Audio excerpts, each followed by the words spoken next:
The TR-3B Astra is extremely lightweight, giving it the ability to easily outmaneuver other aircrafts. This is possible through a technology known as MFD technology. The MFD is a short form of a circular plasma-filled accelerator ring called a magnetic field disruptor. This technology, designed by the Sandia and Livermore laboratories, is so powerful that it was concealed entirely by the government, making it non-existent on paper. As you would expect, a lot of money goes into this research. A good amount of tax money pour into this project carried out at the notorious Area 51 Groom Lake Air Base in Nevada. The development of these technologies has led to the creation of a secret space program that goes well beyond the scope of information NASA has chosen to publicly release in terms of the true nature of the cosmos. Many of these projects are funded from the black budget, with huge sums of money, and by the global banking cartel as part of the diversion of global collateral accounts. The first thing was documentation. I used a program called Land Search, a thing that once you had control over the domain, because you'd get control of domain controllers, so you own the whole network, basically. And Land Search could actually search all the files and folders on every machine.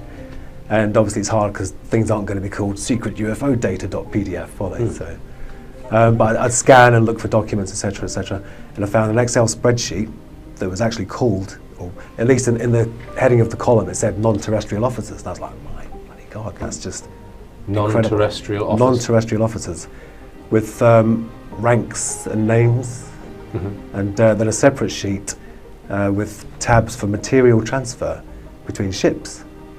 And these were, I mean, I don't remember the names now. It's a long time ago. A lot of people give me a hard time for not remembering the names and stuff, but it was a long time ago. Right. But non-terrestrial officers thought, well, it must be, let's try and cut out all the possible conventional explanations first. I searched for that term, it was nowhere. It was nowhere at all. Now if you search for the term, you only find links to me and stuff that I've said. Right, I see.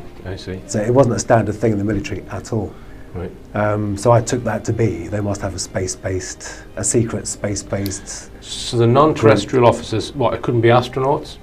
It could be. I mean, that's the thing, it's up to you how you interpret that, isn't it? Right. But these ships were called USS whatever and USS whatever. That implies Navy, and I think the Navy do a lot of space stuff, the US Navy. And how many officers' names would you estimate were listed, and how many ships were listed? Probably, oh God. I think there was probably one screen full of officers' names, so what's that, 25 rows on an Excel spreadsheet? And these were low resolution days as well, so you're talking about 800 by 600 screens, not very big. But the ships was probably, I don't know, a third of the spreadsheet. So estimate how many different ship names you saw? Oh God, maybe 8, 10. One of the most stunning public information on the existence of this secret space program comes from the testimony of British Gary McKinnon. His story is extraordinary. From February 2001 to March 2002, McKinnon, as an independent computer system administrator, managed to gain access to the highly classified documentation of the Pentagon's computer networks. The U.S. government claims that McKinnon violated the operating law in the Defense Ministry's IT system, which posed a threat to national security.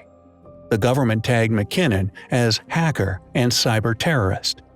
Over the years, the U.S. government has demanded the extradition of McKinnon from England. However, there was an obstacle in their plans. If he was extradited, he had the legal right to appear before a court, and there is the risk of revealing the true nature of information in the Pentagon's computer files. The existence of the Solar Warden codename given to a particular area in the secret space program. McKinnon admitted during live interviews that the government's accusations against him are being manufactured, and he has not caused any harm to the Pentagon's digital operating systems. When you're in the command line interface and you type in netstat, Windows has a function where when you list all the machines on the network, there's a comment field, and NASA had used a comment field for standard computer audit information that said this isn't building blah, that, this is the serial number, etc., etc. So finding Building 8 was surprisingly easy, And so then I scanned that subnet, so I think it was only 255 machines on the subnet for Building 8. And there they were, all these machines with blank administrator passwords. It was as if when they built the network, they'd used an image and blatted out the image to every machine, because every single machine had a blank administrator password. An administrator gives you full control, so it was ridiculous. In Building 8 at Johnson Space Centre, I found out there were folders called raw and filtered, or processed and unprocessed. And these files were like 200 odd megabytes, 250 megabytes. They were in a proprietary NASA format. And but this is in the days of 56K dial-up, so you could download them in like 5 minutes. And I wanted to get on there, find out what I could, and get out quickly. And so I had remote control of the desktop using a program called Remotely Anywhere. And so if you double-clicked on an image, their proprietary software came up, and the image was there. But it wasn't there like that because it's a slow connection. I turned it down to I think 2-bit or 4-bit color. I can't remember if it was monochrome or just 4-bit color. And it started, judging down the screen. I think Remotely Anywhere was a Java app at the time. And I only got to see about half or 2/3 of it or something. But it was a hemisphere of a planet, which I assume was Earth, because it was blue and it was cloudy. And but it was a classic cigar shape, with no seams, no rivets, no sort of workmanship on the outside. But it did have one sort of human-looking thing, which was the sort of geodesic domes that you see at Men with Hell. Above and below, to the left and the right, and one on its nose, and I assume, one on this side, and I assume one on the other side as well. So I mean, some people say that could have been man-made because of that geodesic dome feature, but the fact of it all flowed in. There was no, there's the tube, and there's a socket for the dome. It was all a flowing, but that's when I saw someone else. The mouse moved, right-clicked on the LAN icon, disconnect, and boom. Once the U.S. government learned about the true nature of the information over which McKinnon fined, the U.S. abandoned the accusations against him, despite the fact that the U.S. considered him a cyber terrorist. If you ever wondered if the show Project Blue Book, premiering on the 8th of January 2019, is a work of fiction, let us quickly assure you that it is not. In fact, what this show is based on is a true story of a government project that was carefully swept under the rug. The project, as you might well know, is the Project Blue Book.